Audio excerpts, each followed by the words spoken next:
In the video on electronegativity, we learned how to determine whether a covalent bond is polar or nonpolar. In this video, we're going to see how we can figure out whether molecules are polar or nonpolar, and also how to apply that polarity to what we call intermolecular forces. Intermolecular forces are the forces that are between molecules. And so that's different from an intramolecular force, which is the force within a molecule. So a force within a molecule would be something like the covalent bond. An intermolecular force would be the force that are between molecules. And so let's look at the first intermolecular force. It's called a dipole-dipole interaction. And let's analyze why it has that name. If I look at one of these molecules of acetone here, and I focus in on the carbon that's double bonded to the oxygen, I know that oxygen is more electronegative than carbon. And so we have 4 electrons, right, in this double bond between the carbon and the oxygen. So here I'll try to highlight them right here. And since oxygen is more electronegative, oxygen is going to pull those electrons closer to it, therefore giving oxygen a partial negative charge. Those electrons in yellow are moving away from this carbon, so the carbon's losing a little bit of electron density, and this carbon is becoming partially positive like that. And so for this molecule, we're going to get a separation of charge, a positive and a negative charge. So we have a polarized double bond situation here. We also have a polarized molecule, and so there's 2 different poles, a negative and a positive pole here.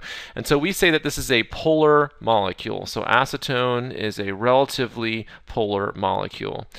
The same thing happens to this acetone molecule down here. So we get a partial negative and we get a partial positive. So this is a polar molecule as well. It has 2 poles. So we call this a dipole, right? So each molecule has a dipole moment. And because each molecule is polar and has a separation of positive and negative charge, in organic chemistry we know that opposite charges attract, right? So this negatively charged oxygen is going to be attracted to this positively charged carbon. And so there's going to be an electrostatic attraction between those 2 molecules. And that's what's going to hold these 2 molecules together. And you would therefore need energy if you were to try to pull them apart. And so the boiling point of acetone, turns out to be approximately 56 degrees Celsius.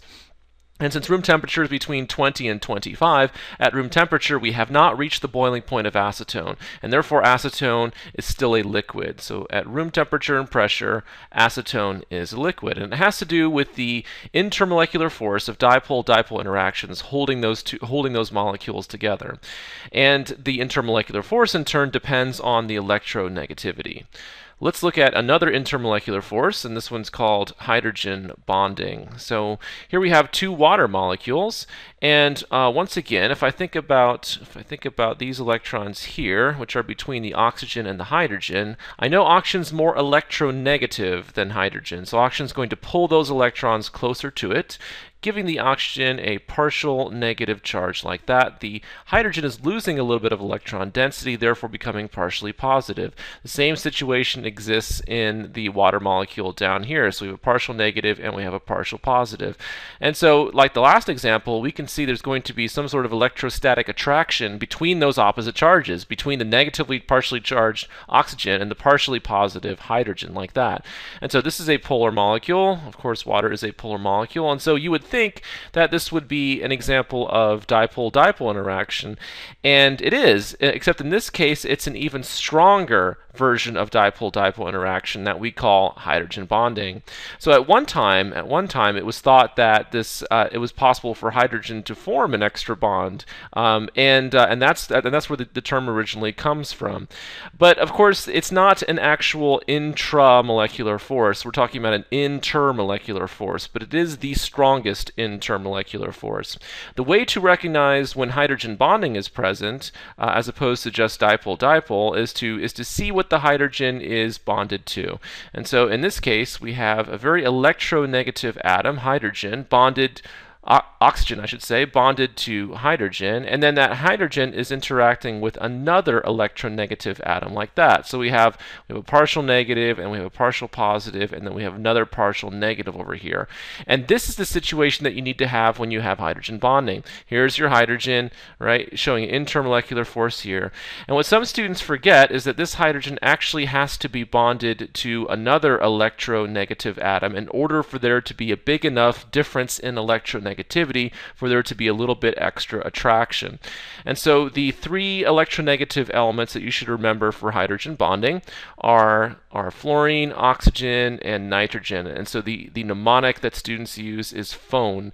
So if you remember phone as the electronegative atoms that could participate in hydrogen bonding, you should be able to remember this intermolecular force. The boiling point of water is, of course, about 100 degrees Celsius, right? So higher than what we saw for acetone. And this just is due to the fact that hydrogen bonding is a stronger version of dipole-dipole interaction, and therefore it takes more energy or more heat to pull these water molecules apart in order to turn them into a gas. And so, of course, water is a liquid at room temperature. All right, let's look at another intermolecular force, and this one is called London dispersion forces. So this is these are the weakest intermolecular forces, and they have to do with the electrons that are always moving around in orbitals. And even though the methane molecule here, if we look at it, right, we have a carbon surrounded by 4 hydrogens for methane. And it's hard to tell in how I've drawn the structure here, but if you go back and you look at the video for the tetrahedral bond angle proof, you can see that in 3 dimensions, right, these hydrogens are coming off of the carbon and they're equivalent in all directions. And there's a very small difference in electronegativity between the carbon and the hydrogen, and that small difference is canceled out in 3 dimensions. So the methane molecule becomes nonpolar as a result of that. So this one's nonpolar, and of course this one's nonpolar. And so there's no dipole-dipole interaction. There's no hydrogen bonding. The only intermolecular force that's holding 2 methane molecules together would be London dispersion forces.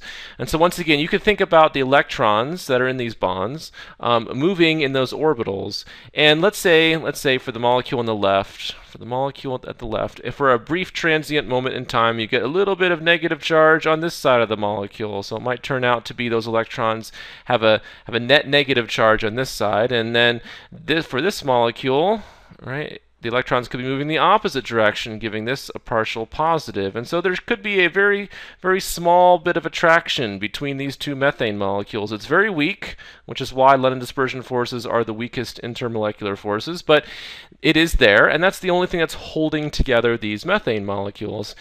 And since it's weak, we would expect the boiling point for methane to be extremely low, and of course it is. So the boiling point for methane is somewhere around negative 164 degrees Celsius.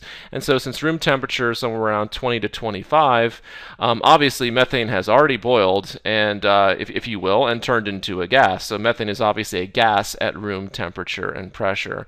So methane is a gas. Now, if you increase the number of carbons, you're going to increase the number of attractive forces that are possible, and if you do that, you can actually increase the boiling point of other hydrocarbons dramatically. And so even though London dispersion forces are the weakest, if you have larger molecules and you sum up all of those extra forces, they can actually turn out to be rather significant when you're working with larger molecules.